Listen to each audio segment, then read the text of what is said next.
We have questions 1, 2, 3, and 4. This deals with that figure. You're going to decide whether the statement is true or false based on the figure. You're going to start doing your answers. Point A and point C are collinear. What collinear means is that they exist on the same line right here. So we can take a look at point A and then point C. Notice there is no line connecting them. Therefore, this is false. There is no line connecting them. Next, point D lies on line DE. Well, we already know it's true, look, because it's used right here. So if you look at point D, that does exist on that line of DE right there. So this is also true. Next, line DE exists on plane DEF. Well, that has to be true because look, DE is on plane DEF.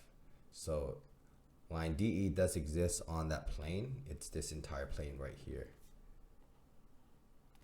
Next, line BD intersects line DE. So BD is right here. It's this line that's going up and down.